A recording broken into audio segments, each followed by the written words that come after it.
Ernest Borgnine, born Hermes Ephron Borgnino on January 24, 1917, in Hamden, Connecticut, emerged as one of Hollywood's most enduring and beloved actors. The son of Italian immigrants, Borgnine's early life was marked by discipline, hard work, and resilience, values instilled by his parents. His childhood was shaped by personal challenges, including his parents' separation and a brief stay in Italy with his mother. These formative experiences gave him a deep understanding of struggle, which would later enrich his performances on screen. Borgnine's journey to Hollywood was unconventional. After enlisting in the United States Navy at 18, he served with distinction during World War II, a period that helped shape his character and cement his sense of discipline and loyalty. From the Navy to the big screen, Borgnine's career in show business began after his discharge from the Navy, where he had no prior experience in acting. Following his mother's suggestion, he took acting classes, which soon became a passion. His early theater work at the Barter Theater in Virginia helped him refine his craft, and he eventually made his way to Broadway. His tough, burly physique and distinctive gap-toothed grin made him instantly recognizable, often typecast as a villain or roughneck. However, his true breakthrough came in 1955 with the film Marty, where he portrayed a lonely Bronx butcher searching for love and self-worth. His heartfelt, unglamorous performance resonated with audiences, earning him an Academy Award for Best Actor and establishing him as a leading man capable of deep emotional range. A versatile actor across genres. Throughout his career, Ernest Borgnine showcased remarkable versatility, tackling a wide range of genres and mediums. In addition to his dramatic roles in films like From Here to Eternity, 1953, and The Wild Bunch, 1969, Borgnine appeared in action-packed adventures such as The Dirty Dozen, 1967, where his presence added gravitas to the ensemble cast. On television, he achieved household name status with his portrayal of Lieutenant Commander Quentin McHale in the hit 1960s comedy series McHale's Navy. His success on the small screen proved that he could entertain and connect with audiences in both comedic and dramatic roles. Borgnine's later years found him voicing the character Mermaid Man on the animated series SpongeBob SquarePants, where his distinctive voice introduced him to a new generation of fans. A grounded Hollywood star. Despite his Hollywood success, Ernest Borgnine remained grounded and approachable throughout his career.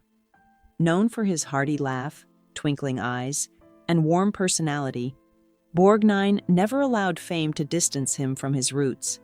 He took the time to chat with fans, sign autographs, and share anecdotes from his long career. His colleagues often praised him for being a consummate professional with an encouraging presence on set.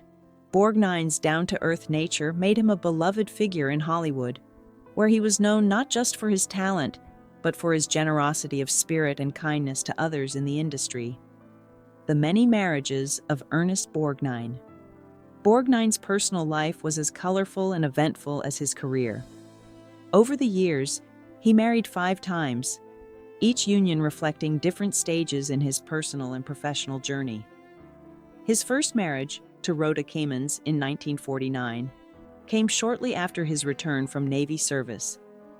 They had a daughter, Nancy, born in 1952. However, as Borgnine's acting career took off in the 1950s, the pressures of Hollywood fame strained their marriage, which ended in divorce in 1958. His second marriage was to the Mexican actress Katy Gerardo in 1959. Their passionate relationship was marked by creative clashes and ultimately ended in 1963. Despite the challenges, Borgnine spoke of her with respect later in life. Ernest Borgnine's candidness about Hollywood feuds. Ernest Borgnine was known for his candid, no-nonsense approach to life and work, and this extended to his views on fellow actors. Over the years, Borgnine occasionally expressed his dislike for certain colleagues, notably Frank Sinatra. Borgnine and Sinatra first crossed paths in the 1950s, but Borgnine was often critical of Sinatra's arrogance, which he felt was disrespectful to fellow actors and crew members. Borgnine famously remarked that Sinatra thought he was better than everyone else, a sentiment that resonated with Borgnine's strong work ethic and down-to-earth personality. Despite his success, Borgnine never shied away from calling out what he saw as unprofessional behavior, and he made it clear that Sinatra's smugness was something he could never stomach. The tension between Borgnine and John Wayne. Another legendary figure with whom Borgnine had a strained relationship was John Wayne. While Borgnine respected Wayne's on-screen presence and status as a Hollywood icon, their off-screen personalities clashed. Borgnine described Wayne as domineering and dismissive, often belittling other actors and crew members. While they never had a direct confrontation, Borgnine felt that Wayne's larger-than-life ego created a tense atmosphere on set. Despite occasional moments of charm, Borgnine admitted that he found Wayne's behavior difficult to tolerate, particularly his tendency to overshadow others. This friction became one of the key points of Borgnine's candid commentary about his colleagues. Borgnine's criticism of Dean Martin and younger actors.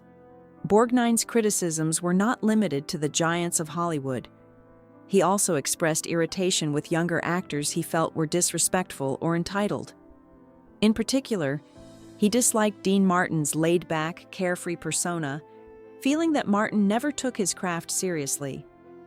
Borgnine, who prided himself on his commitment to each role, considered Martin's approach to acting lazy and unprofessional. Although Borgnine's feelings toward Martin were not as intense as those toward Sinatra or Wayne, his disapproval was evident. He also had issues with television actors who, in his view, had not paid their dues and were disrespectful toward crew members. Borgnine valued the contributions of behind-the-scenes workers and did not tolerate anyone who failed to show them respect. A refreshing honesty about Hollywood. Despite his criticism of certain actors, Borgnine was equally quick to praise those he respected. He often spoke highly of actors like Spencer Tracy, Bette Davis, and his McHale's Navy co-star Tim Conway. His willingness to openly discuss both his admiration and disdain for his colleagues set him apart from many in the industry who preferred to keep their opinions behind closed doors. Borgnine's honesty about his feelings made him a refreshing and authentic presence in Hollywood, where feuds are often kept under wraps. His criticisms, however blunt, were rooted in a deep commitment to professionalism and respect for the craft of acting. The legacy of Ernest Borgnine. Ernest Borgnine's legacy as a talented and unflinching actor endures long after his passing. Known for his remarkable versatility, Borgnine brought depth and humanity to every role he took on, from the tender butcher Marty to the tough military man in McHale's Navy. His candidness and authenticity in discussing his colleagues, both positive and negative, only added to his reputation as a man who called it like he saw it. In his later years, Borgnine's honesty and colorful personality became a key part of his legacy, providing fans and colleagues with a window into the true nature of a Hollywood legend. He passed away on July 8, 2012, at the age of 95, leaving behind a body of work that will continue to inspire future generations of actors.